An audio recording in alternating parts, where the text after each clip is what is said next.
Hello hello hello. तो तैयार हो जाइए फिर से एक बार, हंसते हुए, मुस्कुराते हुए और गुनगुनाते हुए।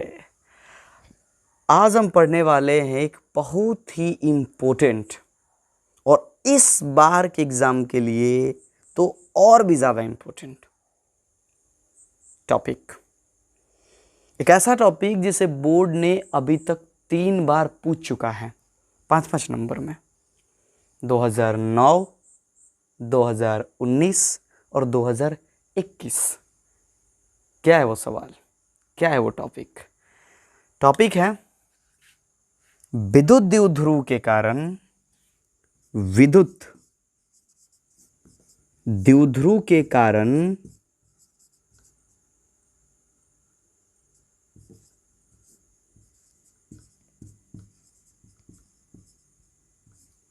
विद्युत विभव, विद्युत विभव। हमने पिछले वाले चैप्टर में इसी विद्युत द्विध्रुव के कारण विद्युत क्षेत्र पढ़ा था और सेम ऐसे ही अब क्या करना है, विद्युत विभव निकालना है किसी बिंदु पर। और ये आसान है, उसके रेस्पेक्ट में समझ में भी आ जाता है, हालांकि उतना भी आसान नहीं है। ध्यान लगाइएगा तो 5 नंबर मिल जाएंगे। इस बार हो सकता है कि ये बोर्ड पूछते और आपके 5 नंबर फाइनल हो जाए। ठीक, तो विद्युत द्विध्रुव के कारण विद्युत विभव किसी भी बिंदु पर, किसी भी बिंदु पर। अब विद्युत द्विध्रुव क्या है तो बता दिए हैं कि समान परिमाण एवं विपरीत प्रकृति के यदि 2 आवेश अल्प दूरी पर स्थित हो, बहुत ही करीब दूरी पर स्थित हो, जिसको हम 2L मानते हैं, कुछ लोग D भी मान लेते हैं, ठीक है, बीच का बिंदु O ले लीजिए। तो इसके कारण हमें किसी भी बिंदु पर विद्युत विभव प्राप्त कर लेना है। इसके विशेष स्थितियां भी है 2, एक होता है अक्षीय स्थिति, एक होता है निरक्षीय स्थिति। निरक्षीय स्थिति ये सब पीछे हम अच्छे समझा दिए हैं। ठीक, तो यही चीज़ आज हम क्या करने वाले, समझने वाले हैं एकदम। इसके लिए हमने पहले से ही वीडियो बना रखा है, यूट्यूब पर डाल रखा है, और हम क्या करेंगे, उसको इसी में जोड़ देंगे। उसका जो बढ़िया पार्ट है वो जोड़ देंगे ताकि आपको अच्छे से समझ में आ जाए। ठीक, बहुत ही शानदार तरीके से समझाए हैं, देख लीजिए, फाइनल हो जाएगा आज का ये आपका 5 नंबर। यदि फिर भी डाउट रह जाए, फिर भी समझ में नहीं आए, तो कमेंट कीजिएगा कि सर नहीं समझ में आए, एक बार और समझा दीजिए, तो ज़रूर ऐसा करेंगे हम। तो चलते हैं, जाएं चलते हैं, चलो एक बनाते हैं इधर विद्युत द्विध्रुव। विद्युत द्विध्रुव में जो आवेश होते हैं बहुत ही कम दूरी पर होते हैं, लेकिन हम यहाँ थोड़ा सा बढ़ा लेंगे। मान लो कि ये हमारा -Q है, हाँ सर ले लिया। ये A बिंदु है, मान लो ये हमारा +Q है और ये B बिंदु पर स्थित है। इसके बीच की दूरी सर पता है तो बताओ, 2L। बहुत बढ़िया, चलो इसके बीच की दूरी 2L है। मान लो इसका मध्य बिंदु O है, तो ये हो जाएगा L और ये भी हो जाएगा L। मान लो कि इससे R दूरी पर किसी भी स्थिति में, अक्षीय में, निरक्षीय में, किसी भी स्थिति में लेकर हम बना सकते हैं, तो किसी भी स्थिति में ले लेते हैं। मान लो इससे R दूरी पर एक बिंदु P है और इसी P पर हमें विद्युत विभव ज्ञात करना है, और इसी की मदद से अक्षीय में बता देंगे, निरक्षीय में बता देंगे, टेंशन ना लो सब लोग। चलो एक काम करो, इसको A पॉइंट से मिला दो। सर मिला दिया। मान लो ये दूरी R1 है, मान लो कि यहाँ से यहाँ तक की दूरी कितनी है, R1 है। इसको सॉरी ये B पॉइंट से मिला, A पॉइंट यहाँ है, A पॉइंट से मिला दो, उस समय B से मिलाए थे। और मान लो ये दूरी R2 है। बात आई समझ में? मान लो ये हमारे विद्युत द्विध्रुव के साथ ये जो R है वो थीटा एंगल बना रहे हैं, थीटा एंगल बना रहे हैं, कोई प्रॉब्लम नहीं है, कोई प्रॉब्लम नहीं है। चलो अब हम क्या करेंगे, विद्युत विभव ज्ञात करेंगे। पिछले लेक्चर में हमने आपको बिंदु आवेश के कारण, ये एक बिंदु आवेश है, ये भी एक बिंदु आवेश है, दोनों बिंदु आवेश जब अल्प दूरी पर स्थित हो और समान चार्ज में हो, ठीक है, तो हम बोलते हैं इसको विद्युत द्विध्रुव। हाँ सर पता है ये सब। तो किसी बिंदु आवेश के कारण हमने r दूरी पर, मान लो ये कोई प्लस चार्ज है और इससे r दूरी पर हमने विद्युत विभव ज्ञात किया था और उसका मान होता है 1/4 pi epsilon not into Q बट्टा R। याद है सबको? हाँ सर याद है। पिछला लेक्चर नहीं देख के हो तो देख कर आओ। क्या हम इसको ऐसे कह सकते हैं? क्या हम इसको ऐसे कह सकते हैं इसके जगह पर K लिख के? हाँ सर बिल्कुल कह सकते हैं, इसमें कौन सी बड़ी बात है। ये वायु निर्वात के लिए होता है और K के लिए किसी को लिए भी हो सकता है। यहाँ पर K क्या है पता है ना सबको, एक नियतांक है। वायु निर्वात के लिए इसका मान क्या होता है? 1/4 पाई एप्सिलॉन नॉट होता है। चलो तो बात समझ में आ गया। तो ये आप लोग याद रखोगे, ये आप लोग याद रखोगे। तो इस तरह से अगर हम कहें कि प्लस क्यू के कारण इस P बिंदु पर विद्युत विभव क्या होगा? सर डायरेक्शन, अरे भाई विभव सदिश राशि थोड़े है, विभव अदिश राशि है, तो इसका डायरेक्शन क्या होगा? कमाल का सवाल करते हो एकदम, ठीक है। सर डायरेक्शन क्या होगा? भाई अदिश राशि है, इसके पास डायरेक्शन नहीं होगा, विद्युत क्षेत्र था वो तो उसका डायरेक्शन था, इसका डायरेक्शन नहीं होता है, ये अदिश राशि है विद्युत विभव। चलो तो हम लोग ये सब कहानी मान लेंगे और इसलिए हम लिख सकते हैं कि इसलिए प्लस क्यू आवेश के कारण बिंदु P पर विभव, मान लो कि इसके कारण जो विभव है वो V1 है, तो क्या हो जाएगा? K इंटू Q बट्टा R। होता है Q बट्टा R? हाँ सर होता है। चार्ज कितना है? सर Q है। R कितना है? सर R1 है, तो R1 हो गया। बात आई समझ में? हाँ सर आई। तथा माइनस Q आवेश के कारण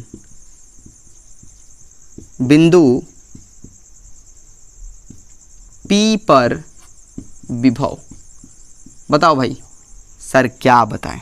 V2 बराबर K इंटू Q, माइनस है ना तो चार्ज माइनस हो जाएगा, तो यहाँ पर हम माइनस Q बटा R, यहाँ से यहाँ तक के बीच की दूरी कितनी है? R2 है सर। क्या हम इसको ऐसे लिख सकते हैं? माइनस K इंटू Q बट्टा R2। हाँ सर क्यों नहीं, लिख सकते हैं। अब यदि हम कहें कि बिंदु P पर टोटल विभव कितना होगा दोनों के कारण, तो दोनों को डायरेक्टली जोड़ देंगे। भाई अदिश राशि डायरेक्टली जुड़ जाएगा।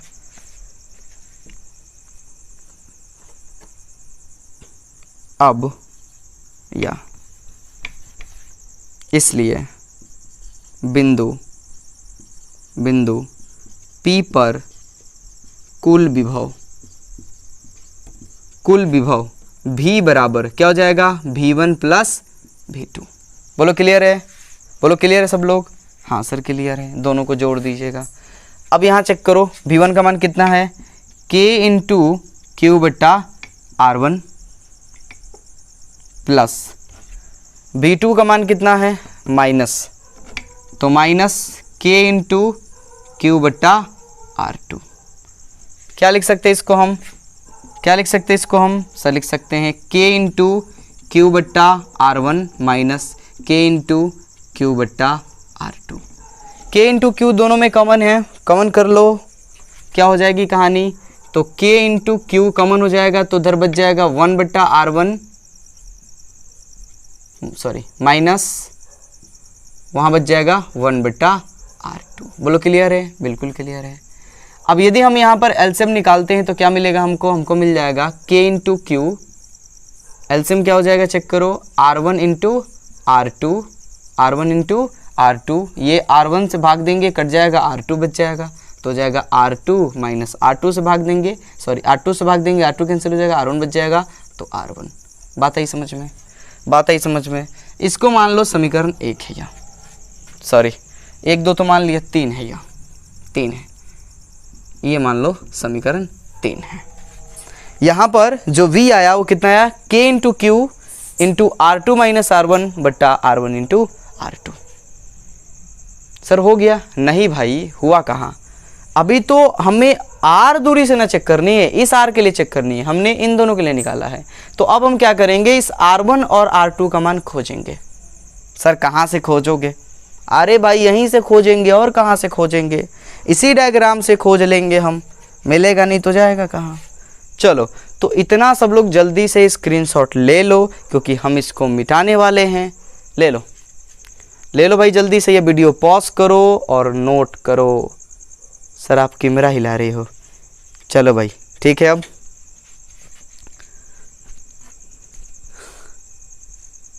ले लिए स्क्रीनशॉट, आओ समझते हैं। अभी मिटाएंगे, ले लिए तो बहुत अच्छी बात है, नहीं तो बीच में भी ले लेना।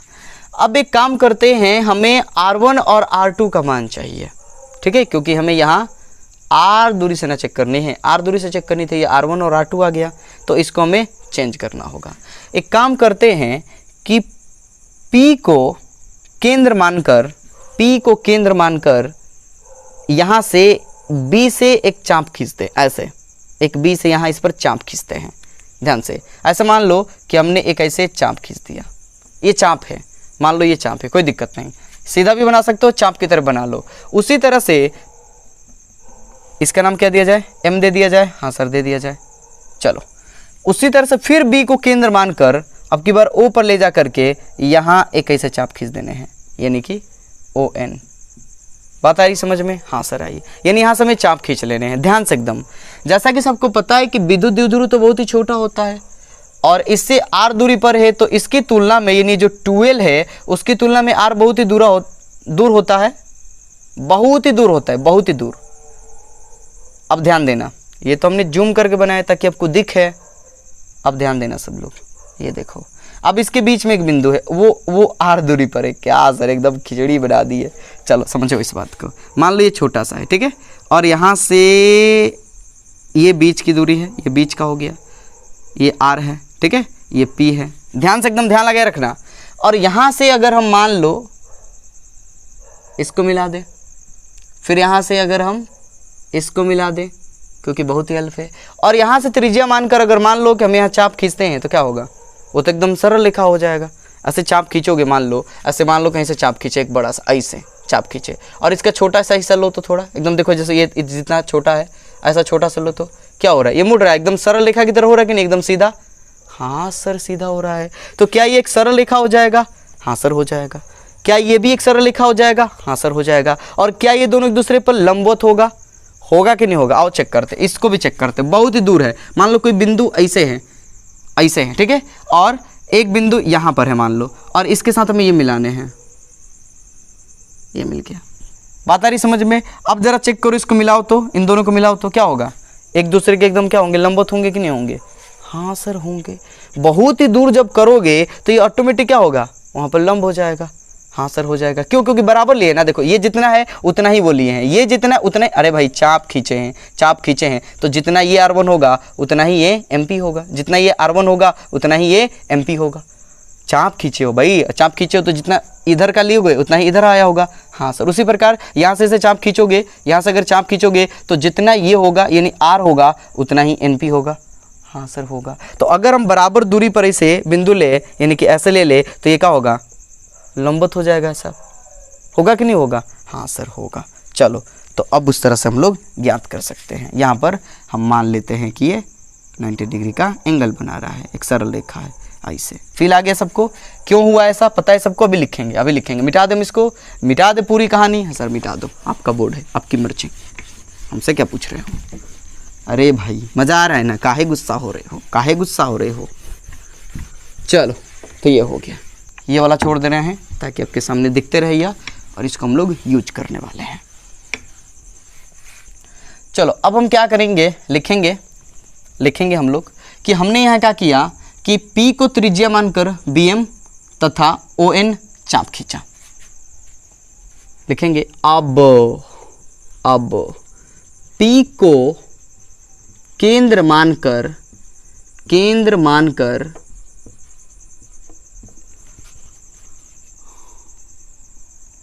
BM, राइट,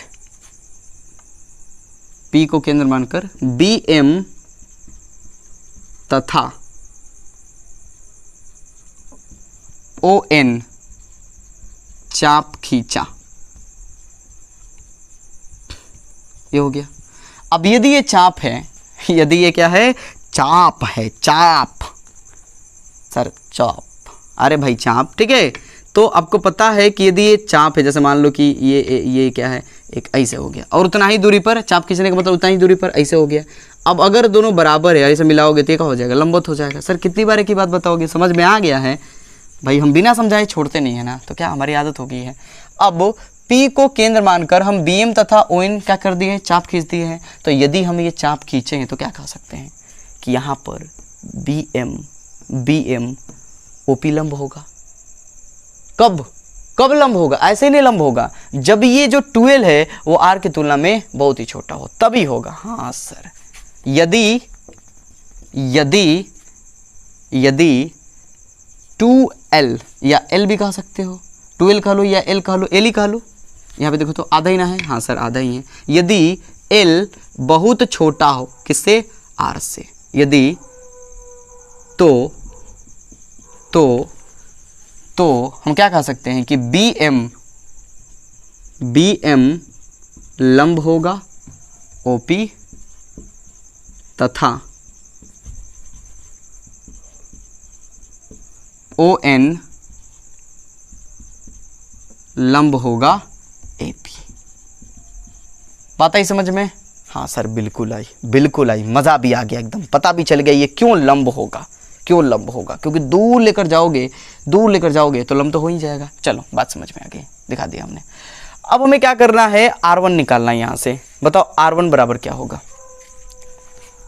वहाँ R1 बराबर क्या हो जाएगा, इसलिए R1 बराबर बताओगे आप लोग, R1 बराबर क्या होगा। देखो ये यहाँ से R1 है, यहाँ से ऐसे ऐसे ये चाप खींचे, ऐसे चाप खींचे हैं, ये वाला चाप खींचे हैं, तो यदि ये R1 है तो MP भी R1 होगा। हाँ सर R1 होगा।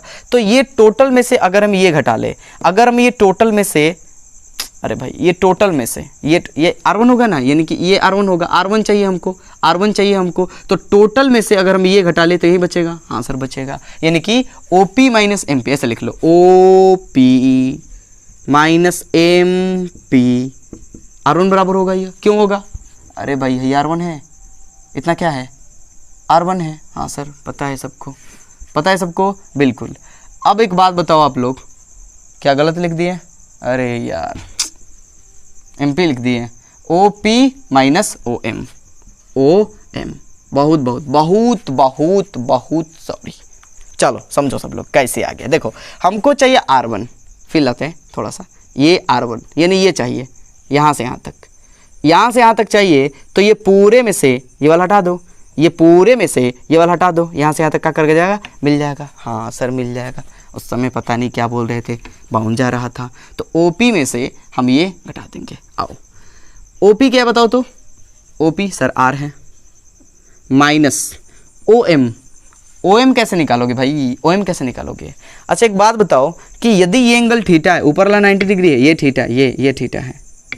थीटा है, तो इस थीटा के लिए अगर ये 90 डिग्री है तो ये क्या होगा, कर्ण होगा, और इस थीटा के लिए ये OM क्या हो जाएगा, आधार हो जाएगा। तो cos थीटा बराबर बताओ हमको, cos थीटा बराबर क्या होगा सर, आधार बट्टे कर्ण। तो आधार कितना है, OM बट्टा कर्ण कितना है, समकोण के सामने सर L है, तो OM कितना हो जाएगा सर, OM हो जाएगा L cos थीटा, बोलो हो जाएगा L इंटू कॉस थीटा। तो OM के जगह हम ये लिख सकते हैं, हाँ सर लिख सकते हैं L cos थीटा। ये हो गया R1।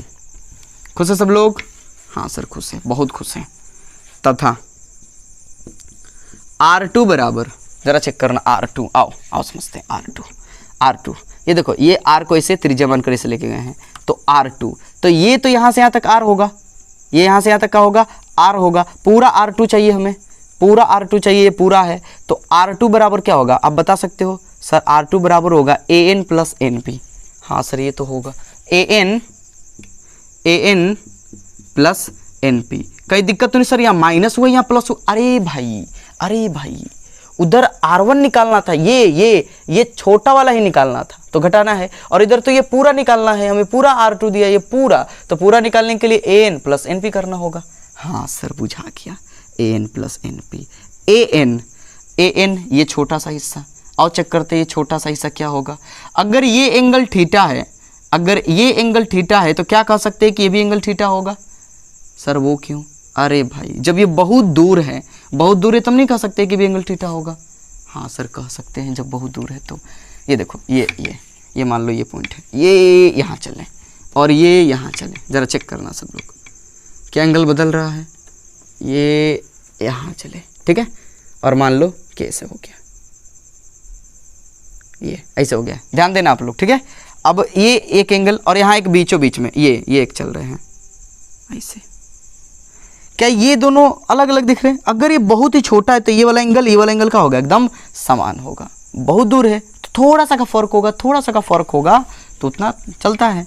बात समझ में आ रहा है? हाँ सर बात समझ में आ रहा है, समान होगा लगभग, तो इसको भी हम थीटा कह सकते हैं।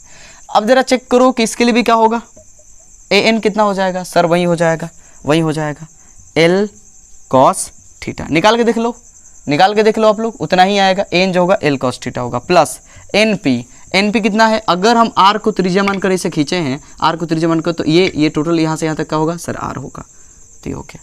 बात आई समझ में? बिल्कुल आई। अब ये जो समीकरण 3 हम लोग रखे हैं, इसमें हम R1 तथा R2 का मान क्या कर देंगे, पुट कर देंगे। R1 तथा R2 का मान क्या कर देंगे, पुट कर देंगे। इसको सीधा लिख लेंगे R plus L cos theta. चलो लिखेंगे, समीकरण 3 में R1 तथा R2 का मान रखने पर, चलो भाई रखो, किसका मान था ये किसका मान था भाई, विभव का, ठीक है। तो V बराबर कितना आ रहा है, K इंटू Q, R1 कितना भाई, सॉरी R2 ये है, इसको सीधा करके लिखेंगे R plus L cos theta minus R1 R minus L cos theta बट्टा R1 into R2, R1 R minus L cos theta into R plus L cos theta. मिटा दे इसको, हाँ सर मिटा दो। अब आगे बढ़ते हैं, K इंटू Q बट्टा, यहाँ क्या हो जाएगा, R plus L cos theta minus R minus plus L cos theta. बोलो क्लियर है सब लोग? हाँ सर क्लियर है। ये A minus B into A plus B है तो क्या होगा, A square minus B square, तो A स्क्वायर यानी R square minus B square यानी कि L square into cos square theta.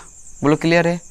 R क्या हो गया, कैंसिल हो गया, तो क्या मिलेगा हम लोगों को सर मिलेगा K इंटू Q, ये दोनों जुट जाएगा तो कितना हो जाएगा 2L cos थीटा बट्टा R square minus L square into cos square theta. अब यदि मान लो कि L जो है बहुत बहुत बहुत छोटा है R से, तो इसका कोई मतलब नहीं, थोड़ा सा घटाने से कोई फर्क पड़ेगा नहीं पड़ेगा सर, तो फिर इसे हटा सकते हैं, लिखेंगे फिर वही बात लिखेंगे कि यदि R या L लिख लो, यदि L बहुत छोटा हो किससे, R से, तो इसलिए हम भी बराबर ये कह सकते हैं कि K into Q into 2L cos theta बट्टा R स्क्वायर। बात आई समझ में? R स्क्वायर, उसको हटा सकते हैं, इसको क्या कर सकते हैं, हटा सकते हैं, बिल्कुल हटा सकते हैं। अब ज़रा एक बात बताओ आप लोग, याद आ रहा है, Q इंटू 2L, इसको क्या बोलते हैं, द्विध्रुव आघूर्ण बोलते हैं कि नहीं बोलते हैं? तो एक तो ये हो गया, यहीं से लिख लो, कोई दिक्कत नहीं, कोई प्रॉब्लम नहीं है। और एक हम ये लिख सकते हैं कि V बराबर हो जाएगा K इंटू, ये क्या हो जाएगा, P हो जाएगा, तो P cos थीटा बट्टा R स्क्वायर। ये होगा किसी विद्युत द्विध्रुव किसी विद्युत द्विध्रुव के कारण उससे r दूरी पर, उसके मध्य बिंदु से r दूरी पर विद्युत विभव। आई बात समझ में? आई बात समझ में? तो जल्दी से सब लोग स्क्रीनशॉट ले लो, ले लो भाई, ले लो सब लोग। फील आ रहा है कि एक बार और बताएं? फील आ गया होगा, सबको आ गया, कहीं कोई प्रॉब्लम नहीं होगा? प्रॉब्लम नहीं होगा। चलो स्क्रीनशॉट ले लो सब लोग। ये हो गया किसी भी स्थिति में, किसी भी स्थिति में हमने क्या प्राप्त कर लिया कि किसी विद्युत द्विध्रुव के कारण जो V हो रहा है वो क्या हो रहा है, क्या हो रहा है, K into P cos theta बट्टा R स्क्वायर, ये हो रहा है। हवा या निर्वात के लिए, यानी कि वायु या निर्वात के लिए, निर्वात के लिए क्या कह सकते हैं हम?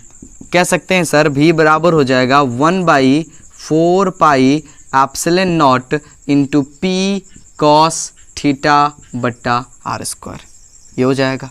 हाँ सर हो जाएगा।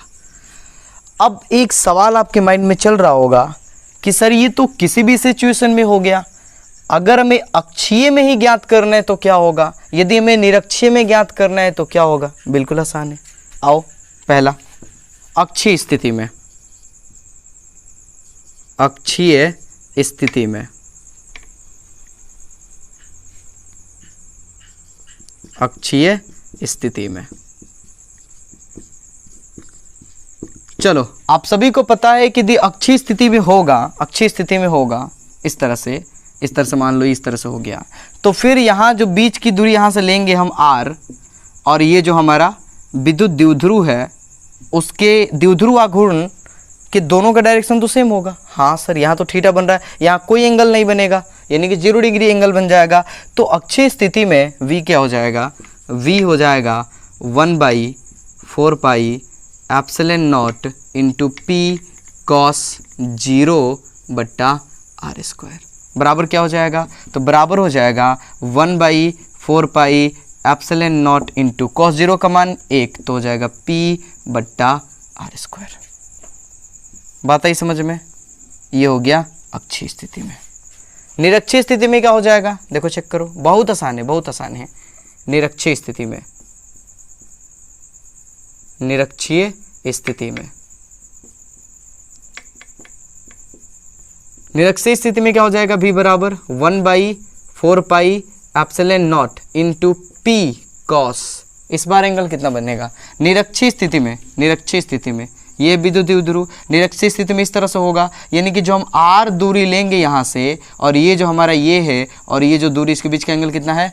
90 डिग्री है। इस तरह से निरक्षीय लेंगे तो ये जो एंगल ऐसे ऐसे करके सीधा हो जाएगा, यानी कि 90 डिग्री हो जाएगा, तो हो जाएगा कॉस 90। सबको पता है कि कॉस 90 का मान कितना होता है? 0 होता है। टोटल कहानी का बन गई 0, यानी निरक्षीय स्थिति में विभव का मान 0 होता है। निरक्षीय स्थिति में विभव का मान क्या होता है? 0 होता है। आई बात समझ में? ये धुआं परेशान कर रहा है। चलो, निरक्षीय स्थिति में विभव का मान कितना होगा? कितना होगा? 0 होगा। सर विद्युत क्षेत्र तो 0 नहीं आ रहा था, ये 0 क्यों आ रहा है? इसका कारण है, आओ समझते हैं। एकदम सिंपल है, क्योंकि विद्युत क्षेत्र इलेक्ट्रिक फील्ड एक सदिश राशि है और यह एक अदिश राशि है, ध्यान से एकदम, ठीक है। तो ये देखो, मान लो निरक्षीय स्थिति में r दूरी, थोड़ा सा फील ले लो, यहाँ तो आ ही गया है कि 0 होगा, पर क्यों 0 हो रहा है इसको भी चेक कर लेते हैं। ये मान लो P पॉइंट है, ठीक है। यहाँ पर क्या है? Q charge minus Q charge, यहाँ पर क्या है? प्लस Q चार्ज है। चूंकि ये सदिश राशि नहीं, इसलिए इसका डायरेक्शन नहीं होगा। तो मान लो कि यहाँ से ये जो दूरी होगी और यहाँ से ये जो दूरी होगी, ये दोनों दूरी समान होगी, ये दोनों दूरी समान होगी। अगर मान लो इसको x तो इसको भी मान लो x, मान लो भी समय के लिए। तो बताओ इस P पॉइंट पर इसके कारण कितना होगा भी? तो सर इसके कारण भी हो जाएगा k इंटू माइनस Q बट्टा R हो जाएगा। बात आ रही समझ में? हाँ सर आ रही है। इसको V1 मान लो इसके कारण, और V2 बताओ इसके कारण कितना होगा? इसके कारण कितना होगा? सर R नहीं ना होगा सर, x होगा। हाँ भाई x होगा, राइट। हमने दूरी x लिया तो x, और ये भी दूरी दोनों समान होता है, पता है ना सबको? हाँ सर पता है। तो हो जाएगा k इंटू Q बट्टा x। अब जरा दोनों को जोड़ो तो ये डायरेक्टली जुड़ेंगे, अदिश राशि है ना तो डायरेक्टली जुड़ जाएंगे, तो दोनों को जोड़ोगे तो देखो ये माइनस में और ये प्लस में है, एक दूसरे को क्या कर देगा, कैंसिल कर देगा, कितना हो जाएगा 0। सो 0 आया है। बात आई समझ में। तो अक्षीय स्थिति में 1/4πε0 इंटू पी बट्टा आर स्क्वायर होगा। यहाँ पर पी क्या है, द्विध्रुव आघूर्ण है, और निरक्षीय स्थिति में जो विभव का मान होगा वो क्या होगा, 0 होगा। तो याद रखिएगा किसी इलेक्ट्रिक डाइपोल यानी कि विद्युत द्विध्रुव के निरक्षीय स्थिति में विभव का मान क्या होता है, 0 होता है। फेल आया सबको? हाँ सर आया। तो स्क्रीनशॉट ले लो, सब लोग ले लो इसका स्क्रीनशॉट। सर हटोगे तब ना, लो भाई हट जा रहे हैं, ले लो सब लोग स्क्रीनशॉट।